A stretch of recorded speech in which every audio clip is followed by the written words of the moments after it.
topping ghost stories is just another day on the job at the Cincinnati Art Museum.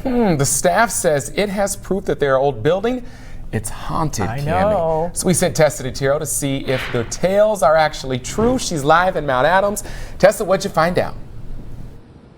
Well, Kyle and Cammie, I'm no ghost hunter, but maybe, it's the architecture behind me. Maybe it's the art inside the Cincinnati Art Museum. But there is a spooky vibe inside there, and the staff, they notice it.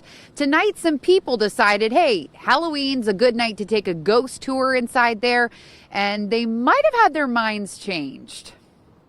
They have had sort of paranormal investigators come in, and they claimed that they felt, it was incredibly haunted. Museum staff have stories that will send a chill down your spine. In the Great Hall, they'll see sort of shadowy figures moving around on the staircases and around the balconies, and they kind of disappear and move around. Staff is in the building 24/7, and when the lights go down, the unusual activity builds up. I've had guards tell me about a woman that walked past them in a certain staircase when they were closing, and they said, "Oh, we're closing, ma'am," and then when they looked, they were gone. For one brave group, Halloween night seemed like the perfect night for a tour. And they heard someone cough, and they turned around, and they didn't see anybody, but all they could hear was the whispering of somebody saying, "Frank."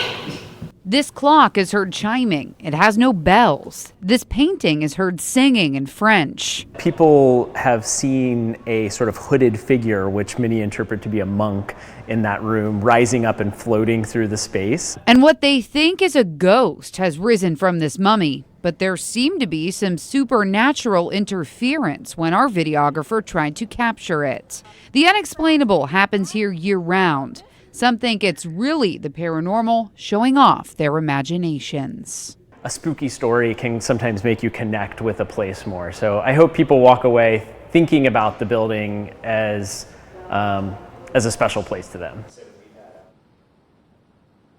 So staff says some of the spookiest parts inside the building are the oldest parts of the building. So that would be the Cincinnati wing, the Great Hall. There's a 12th century chapel in there, and then an antiquities gallery where you saw that mummy from our video. So depending on who you are, your next visit here to the Art Museum, you may either want to check out the spooky areas or avoid them. For now, live in Mount Adams at Cincinnati Art Museum, Tessa Tiro, Local 12 News. Kyle, Cammie. All right, Tessa, thank you so much. I want to check it out now. Oh, you need to. It's such a cool place. Yeah. Sounds like a lot of fun. Maybe a little scary at times, though, too. Could be.